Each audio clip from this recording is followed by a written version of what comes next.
여러분이 어느 나라 사람이냐고 물으면 한국 사람이다 라고 대답할 거예요.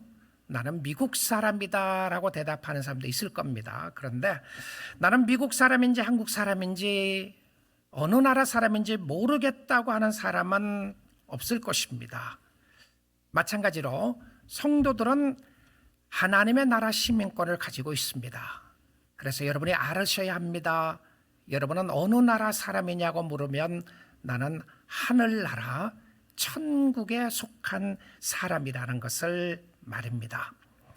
우리는 왕같은 제사장이며 하나님 앞에 거룩한 백성들이고 우리는 하나님을 왕으로 모시고 사는 하나님의 백성들입니다. 그래서 우리는 이 땅에 소속되어서 사는 사람들이 아니라 저 천국의 시민으로 이 땅에 살아가게 됩니다. 구원 그 이후의 삶에 있어서 잊지 말아야 하는 것은 우리의 신분입니다. 이미 우리는 예수 그리스도를 믿음으로 말미암아 하나님의 자녀가 되었고요. 죽음의 자리에서 벗어나 생명의 자리로 옮겨지게 되었습니다. 그 후에 주님은 우리를 천국으로 바로 영원한 천국으로 바로 인도하지 아니하시고 예수를 믿는 저와 여러분을 이 땅에 잠시 두셨습니다. 어떤 사람들은 정말 잠깐 두셨다가 데려가시는 분이 있고 어떤 사람들은 50년, 60년 예수를 믿고 오랫동안 주님을 섬기던 사람들이 있습니다. 그런데 얼마나 이 땅에 오래 살았느냐 하는 것이 핵심이 아니라 천국으로 인도함을 받느냐 못 받느냐가 중요한 핵심이라는 것을 보게 됩니다. 하나님의 나라는 하나님의 다스림이죠. 우리는 여러 번 이 말씀을 통해서 말씀을 들었습니다. 천국은 통치에 관한 것이라고 말입니다. 하나님의 나라는 누가 다스리고 있느냐가 중요한 것이고 하나님이 나를 다스리고 있는가, 우리의 가정을 다스리고 있는가, 우리 교회를 다스리고 있느냐가 천국 시민으로서 사느냐 아니냐가 중요함을 보여주었습니다. 어디에서 사느냐보다 누구와 함께 사느냐가 더 중요한 모습이죠. 그런데 오늘 본문 말씀에 보게 되면 하나님의 나라에 대한 설명이 나옵니다. 여러분 서신서에 보게 되면 하나님의 나라는 이렇다라고 하는 부분이 거의 기록이 없습니다. 그런데 오늘 로마서 이 말씀 가운데서 14장 17절에 하나님의 나라를 이야기하면서 먼저 하나님의 나라는 이런 것이 아니다라고 하는 것을 먼저 이야기합니다. 하나님의 나라는 먹는 것과 마시는 것이 아닙니다. 먹는 것도 아니고 마시는 것도 아니라고 이야기를 했어요. 왜 이 사도 바울은 이 편지 속에서 하나님의 나라는 먹고 마시는 것이 아니라는 말을 왜 했을 것 같습니까? 여러분 먹는 것과 마시는 것은 세상입니다. 세상을 이야기했을 때 먹고 마시는 문제의 핵심이 세상으로 표현을 했어요. 그래서 예수님이 산상수훈에서 이렇게 말씀하셨죠. 너희는 무엇을 먹을까? 무엇을 마실까? 무엇을 입을까? 염려하지 말라. 그리고 나서는 주님이 말씀하시기를 이 모든 것은 이방 사람들이 구하는 것이다 이렇게 말씀하셨어요. 그럼 주님을 믿지 않는 사람들을 가리켜서 하나님을 찾는다고 하지만 먹고 마시는 것이 인생의 최고의 목표를 삼고 사는 사람들은 세상에 사는 사람들입니다.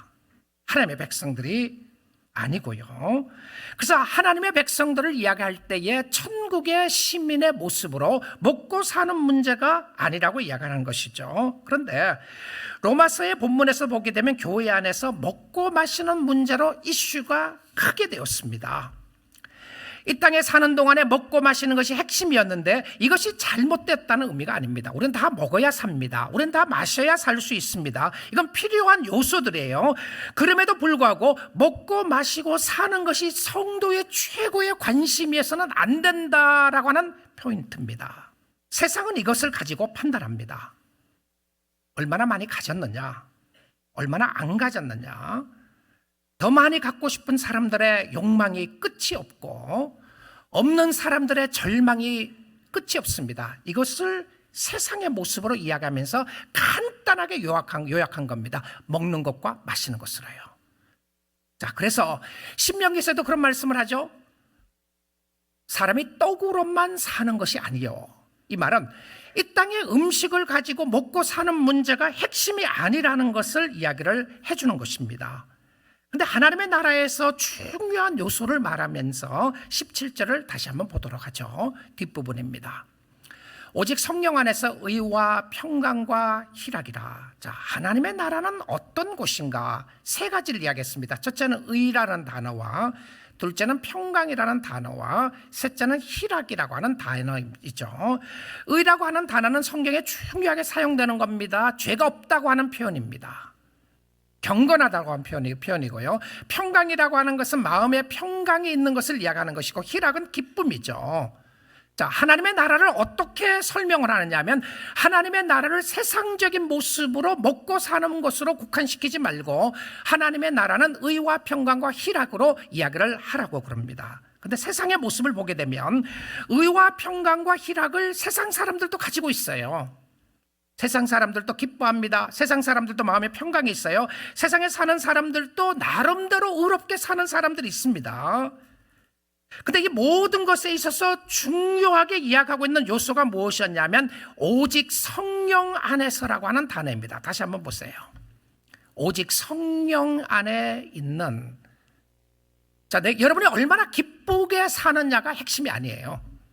얼마나 여러분이 착하게 사느냐가 핵심이 아닙니다. 얼마나 여러분 마음속에 평강이 있는가, 이게 핵심이 아니고 성령 안에 있는 의와 평강과 희락이 있느냐, 이겁니다. 하나님의 통치 아래 있는 사람들의 마음속에 어떤 모습이 있냐면 의와 평강과 희락이 오직 성령 안에 있음을 확인하는 사람들입니다. 자, 다른 이야기를 하면 예수를 믿는 사람들이 성령의 역사를 사모하게 되고 그 성령의 역사로 말미암아 내 마음속에 기쁨이 있는 거예요. 왠지 모르게 기쁨이 있습니다. 왠지 모르게 평강이 있어요. 먹고 사는 문제가 힘들고, 아니 먹고 사는 문제가 다 해결됐는데, 그런데 또 마음속에 힘들고 어려운 부분들이 있음에도 불구하고 하나님 바라보는 거예요. 주님이십니다. 당신이 최고입니다. 그런데 이 먹고 사는 문제와 세상의 일을 사도 바울은 빌립보서 3장에서 이렇게 표현을 하고 있어요. 3장 19절 한번 볼게요. 그들의 마침은 멸망해. 그들이 누구냐 하면 18절을 보게 되면 그들은 그리스도와 상관없는 사람들입니다. 그러니까 세상을 잘 설명해 주고 있는데요. 예수와 상관이 없고 십자가를 원수로 여기는 사람들입니다. 무슨 십자가를 이야기하느냐, 무슨 예수냐, 먹고 사는 문제 가지고 다 해결됐으면 다 되는 것이지, 그렇게 생각하는 사람들의 결말은 멸망이에요. 그 다음에 단어를 한번 보시면요, 그들의 신은 배요. 이게 무슨 말인지 압니까? Their God is their stomach. 이 표현 들어보셨나요? Stomach is their God. Belly is their God. 배가 그들의 신이다. 무슨 이야기죠? 배가 그들의 신이라고 이야기를 하는 그 부분은 먹는 것이 최고의 핵심이에요. 이 땅에서 어떻게 사느냐가 최고의 핵심을 가지고 사는 사람들을 보여주고 있습니다. 땅의 것에 관심이 다 있어요. 근데 그 영광은 그들의 부끄러움에 있고 땅의 일을 생각하는 자라 땅의 것에 대한 모든 관심이 거기 있어요. 예수를 믿고 교회를 다닌다고 이야기하는데 관심은 어디 있습니까? 다 먹고 사는 문제 해결하고 싶은 거예요. 아니, 더 많이 가지고 싶은 거죠. 자, 이 부분에 있어서 그들의 신이 하나님이 아니고 그들의 신은 스토맥이다. 배라고 이렇게 이야기를 해요. 배를 채우는데 연연하고 배를 채우는데 급급하다는 것을 이야기를 해요. 그런데 예수 믿는 사람들에 있어서 이 부분을 완전히 변화되어서 다른 모습으로 설명을 합니다. 20절 볼게요. 연결해서 봅니다. 그러나 터닝 포인트죠. 완전히 비교해봅니다. 하나님을 신으로 삼고 사는 사람들이 아니라 세상을 신으로 삼고 사는 사람들의 모습이 있지만, 그러나 우리의 시민권은 하늘에 있는지라. 잘 설명했죠?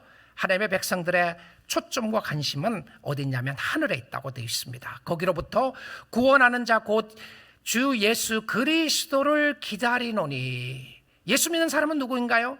예수 기다리는 사람이에요. 어디에서요? 천국에서 아닙니다. 이 땅에서.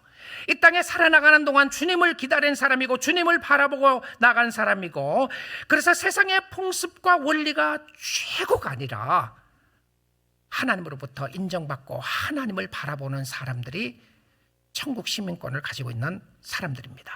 여러분이 하나님의 시민이라고 이야기하면 이 모습이 있어야 되는 것이죠. 예수를 구주로 모시고 사는 삶에 확실한 신분의 변화가 있습니다. 여러분 확인 한번 해보십시오. 에베소서 2장 12절 13절인데요. 그때에, 예수 믿기 전에 이야기합니다. 내가 주님을 알기 전에 그때에 너희는 그리스도 밖에 있었고, 자, 그리스도 안에 있다, 그리스도 밖에 있다, 이 표현입니다. 그리스도와 상관이 있느냐, 그리스도와 상관이 없느냐, 이 부분이에요. 예수 믿기 전에는 우리는 그리스도 밖에 있었습니다. 그리고는 이스라엘 나라 밖의 사람이라. 우리는 선택된 백성들이 아니었어요. 우리는 이방 사람들이었습니다. 그래서 이스라엘 나라 선민이 아니라 이스라엘 나라 밖의 사람이었고, 약속의 언약들에 대해서는 외인이요, 우리는 불법 체류자들이었어요. 하나님의 약속과 상관없었습니다. 아무리 좋은 약속을 하면 뭐합니까? 내가 하나님의 백성이 아닌데 세상에서 소망도 없고, 아니 말이 안 되는 거 아닙니까? 세상에 소망이 없다니. 누구예요? 예수 믿기 전에 사람들인데. 여러분 이거 아십니까? 예수 믿기 전에 예수 믿지 않는 사람들에게도 세상에 소망 없어요.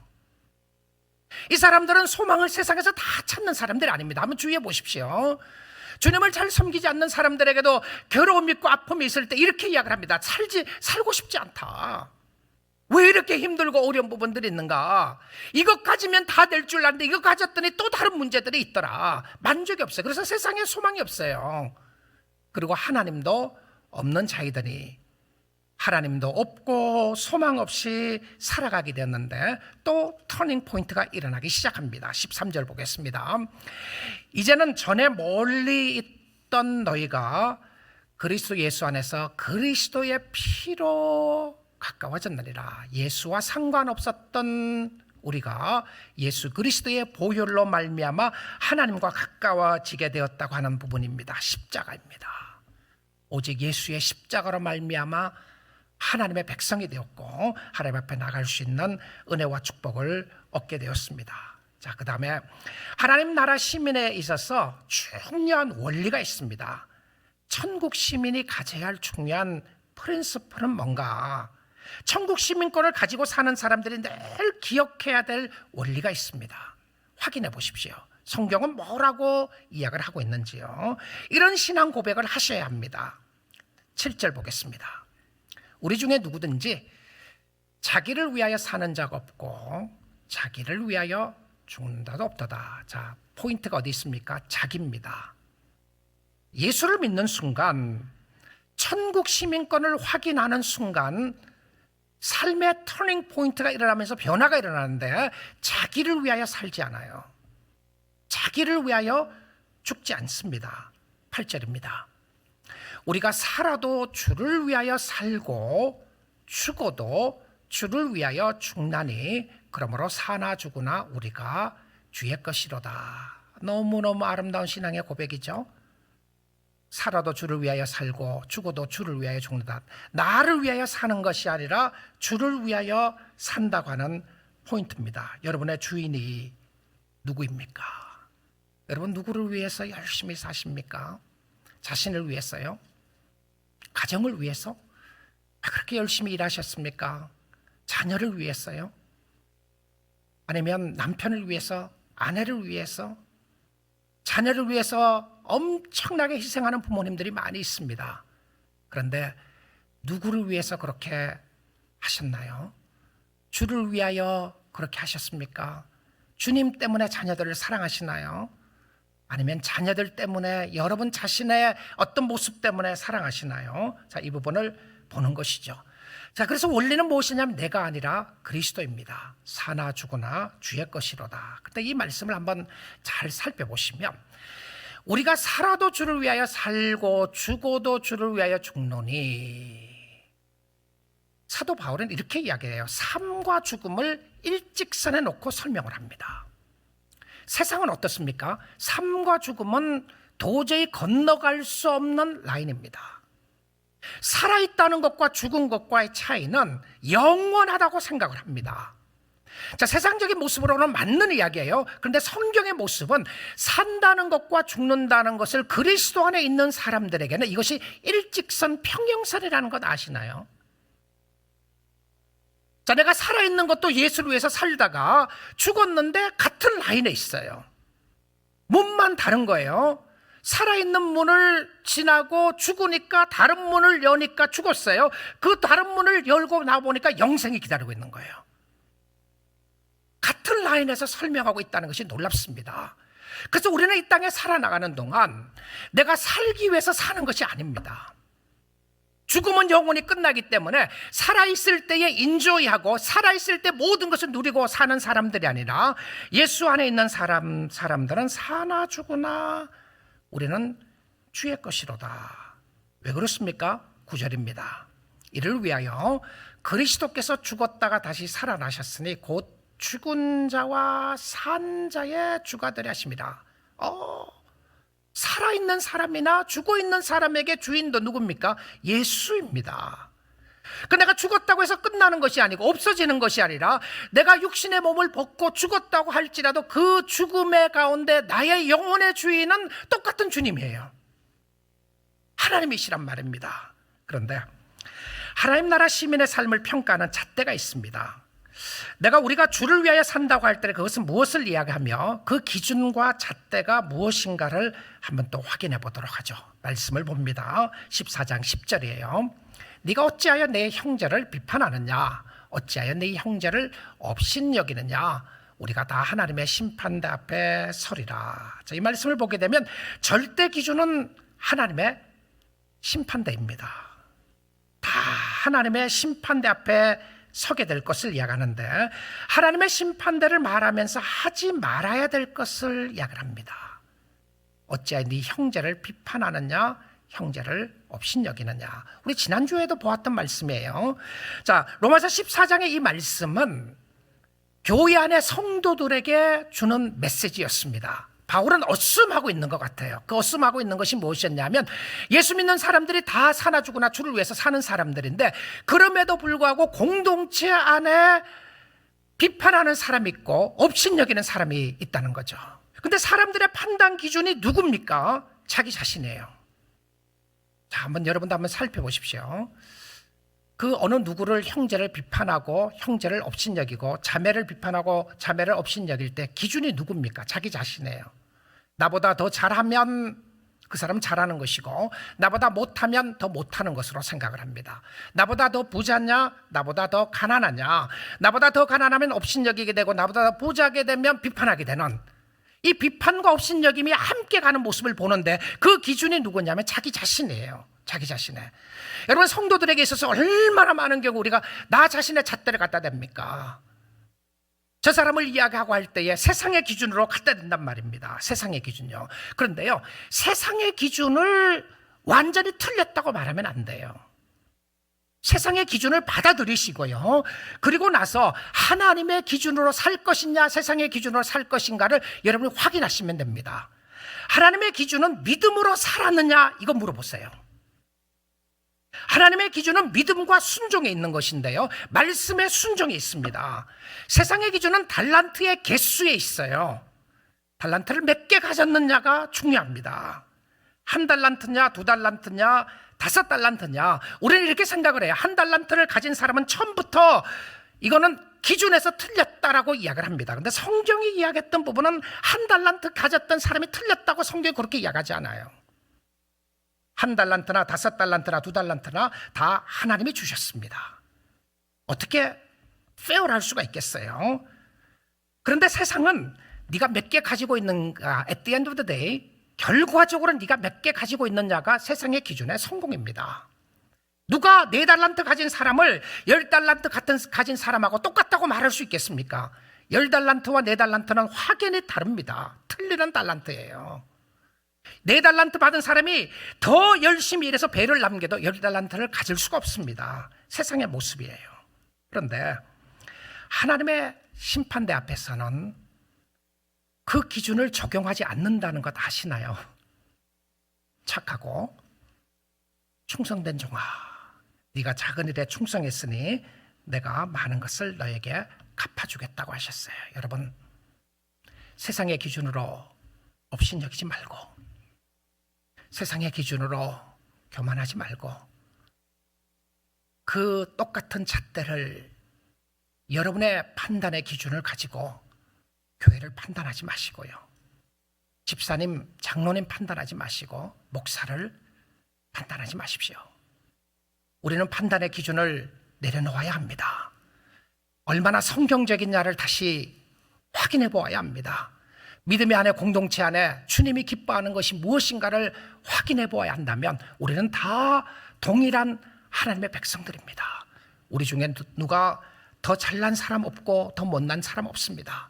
다 예수의 보혈로 구속함을 받게 되었는데 왜 그렇습니까? 왜 그러시나요? 왜냐하면 우리 모두가 하나님의 심판대 앞에 서야 되기 때문에 그렇습니다. 11절 말씀 보겠습니다. 기록되었을 때 주께서 이르시되 내가 살았노니 I'm alive. 판단의 기준에 하나님의 아들 예수 그리스도는 죽어 마땅한 사람이라고 생각을 했어요. 하나님의 이름을 모독하고 참욕하는 사람이라고 생각했는데 저 사람이 저렇게 예수를 믿는 것은 하나님이 저 사람이 버릴 것이 아닌가 생각을 했는데 하나님 뭐라고 그래요? 내가 살았노니, 내가 살았노니.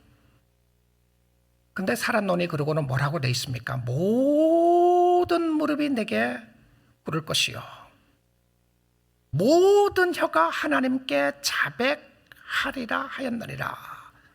이 모든 혀는, 모든 무릎은 예수 믿는 사람이나 믿지 않는 사람이나 언젠가는 다 하나님 앞에 무릎 꿇게 될 것을 이야기합니다. 언젠가는 모든 혀가 하나님 앞에 고백을 할 것을 이야기를 해요. 자, 지금 예수를 누구로 고백하느냐, 이 땅에 사는 동안 너무 중요합니다. 여러분, 이 땅에 살아나가면서 예수 그리스도가 나의 구주시고 나의 주인이시며 당신은 왕이십니다라고 고백하는 주의 백성들은 이거 기적입니다. 기적이에요. 성령의 역사가 있었기 때문에 그런 고백을 하는 거예요. 언젠가는 고백을 하게 될 텐데 12절 볼게요. 이러므로 우리 각 사람이 자기 일을 하나님께 직고하리라. 여러분, 김 집사님의 나쁜 이야기를 여러분이 말 안 해도 돼요. 언젠가는 자기 스스로 자기 입으로 다 하나님 앞에 토해낸다는 표현입니다. 토해낸다는 거예요.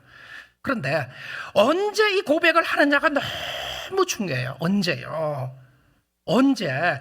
지금 용서를 구하면 하나님의 용서가 있지만 시간이 지나고 죽고 나서 고백을 하면 it's too late. 늦었어요. 용서의 기회를 놓쳐서는 안 됩니다. 언젠가는 다 하게 될 것인데 하나님, 지금 내가 잘못했습니다. 지금 하세요. 지금요. 내일 하려고 그러지 마시고 다음 주에 오면 내가 주님을 잘 고백하겠습니다라고 말하지 마시고요. 오늘 여러분의 생명이 붙어 있을 때, 살아 있을 때 올바른 신앙 고백을 지금 하십시오. 지금 잠자지 마시고요, 지금 졸지 마시고 깨어나셔서 주님 앞에 고백하세요. 당신이 나의 왕이십니다. 당신이 나의 주인이시라고 말입니다. 우리 사랑하는 성도 여러분, 늦기 전에 후회하지 마시고 주님 사랑하여 섬기세요. 여러분의 생명에 있을 동안에 주님 사랑하시고 주님을 섬길 수 있기를 원합니다. 자, 하나님의 시민권을 가지고 이 땅에 사는 동안 주를 위하여 살아야 되는데 이 땅에 사는 동안 주를 위하여 산다는 의미를 바울은 뭐라고 이야기를 하느냐면, 정말 우리가 주를 위하여 살아야 되면 누구를 위해서 사는지 아세요? 우리 교회 성도들입니다. 형제 자매들이에요. 함께 공동체 안에서 예수를 섬기고 주님을 섬기고 있는 사람들에게 잘해야 합니다. 나는 누구누구 꼴 보기 싫어갖고 교회 가기 싫다, 이 사람 정말 신앙에 잘못된 사람입니다. 정말 꼴 보기 싫을 수가 있고, 정말 원수 같은 사람일 수 있고, 정말 예배실에서 다시 보고 싶지 않을 사람일 수도 있다고 할지라도 이분의 신앙이 잘못됐다고 말할 수 있습니다. 왜 그렇죠? 성도가 누군지를 이야기를 하면 하나님의 관심은요, 성도들끼리 잘 지내는 겁니다. 하나님의 관심이었어요. 자, 그 관심을 특별히 조심해야 될 부분을 이렇게 이야기를 합니다. 로마서 14장 13절이에요. 그런즉 우리가 다시는 서로 비판하지 말고 도리어 부딪힐 것이나 거칠 것을 형제 앞에 두지 않도록 주의하라. 누가 누구에게 하는 소리라고요? 바울이 교회 성도들에게 서로에게 이런 부분들을 이야기하는 거예요. 비판하지 말고 부딪힐 것이나 넘어질 것을 형제 자매 앞에 두지 않도록 주의하라. 함정 다루지 말라는 겁니다. 그 돌뿌리를 거기 놓으면 넘어질 것 알고 그 사람 넘어뜨리기 위해서 돌뿌리를 갖다 놓지 말라는 겁니다. 우리는 형제 자매들의 재판관이 아닙니다. 나의 잣대와 기준을 가지고 판단할 일이 아니라고 성경은 이야기합니다. 교회 안에는 믿음이 약한 사람이 있을 수 있고요. 교회 안에는 드레스 코드가 다른 사람들이 있을 수가 있습니다. 교회 안에는 많이 가진 사람이 있을 수 있고 교회 안에는 가지지 못한 사람들이 있을 수가 있습니다. 그러나 교회 안에는 우리 모두가 예수 그리스도로 말미암아 하나님의 자녀가 된 한 형제 자매들이라고 이야기를 하고 있습니다. 사랑하는 성도 여러분, 그러기에 교만할 것도 없지만 또한 절망할 것도 없습니다. 다시는 세상의 기준으로 우리가 판단하고 정죄하는 죄를 멈추고 우리 하나님의 은혜에 감사하며 여러분의 주님을 찬양할 수 있기를 원합니다. 나만을 위해서 죽으신 것이 아니라 옆에 있는 바로 그 성도를 위해서 죽으신 예수 그리스도를 생각해 보면서 십자가 앞에 우리는 무릎 꿇고 굴복하며 나를 나되게 하신 하나님의 은혜가 크심을 알고 찬양드리며 주님을 섬길 수 있기를 원합니다. 주님을 바라볼 수 있기를 원합니다. 여러분의 마음속에 있는 근심과 좌절과 절망의 마음을 내려놓으시고 십자가를 바라보시고요. 여러분의 마음속에 있는 교만한 마음을 내려놓으시고 주님을 바라보시면서 우리 모두가 그리스도 예수 안에서 한 형제자매 되었다는 것을 확인할 수 있는 공동체가 되기를 원합니다. 바로 성찬의 날에는 그 누구도 그리스도 앞에서 잘난 사람이 없고 못난 사람이 없다고 하는 것을 확인하는 것이 성찬입니다. 오직 예수 그리스도의 죽으심과 부활로 말미암아 하나님의 자녀가 됐다는 것을 알기에 세상에는 우리가 끊임없이 우리를 절망시키고 낙심시키는 요소들이 있습니다. 사람들의 기준과 사람들의 잣대에 맞지 않는 부분들이 너무 많이 있어요. 얼마나 그것 때문에 주눅들고 얼마나 그것 때문에 낙심될 때가 있습니까? 그런데 주님 앞에 나올 때마다 우리 모두가 하나님의 은혜였습니다. 하나님의 사랑이었습니다. 예수 그리스도의 은혜와 축복이었습니다라고 고백하는 신앙의 새로운 도전이 있기를 원합니다. 우리는 하나님의 나라 백성으로 이 땅에 사는 사람들입니다. 언젠가는 주님 앞에 바로 서는 그 순간까지 우리의 육신의 몸을 벗게 되면 우리는 평행선에서 천국으로 하나님의 나라로 영원하신 하나님의 나라로 들어갈 사람들입니다. 그렇게 감사하며 찬양하며 주를 섬기는 모든 주의 백성들 다 될 수 있기를 주님의 이름으로 축복드립니다.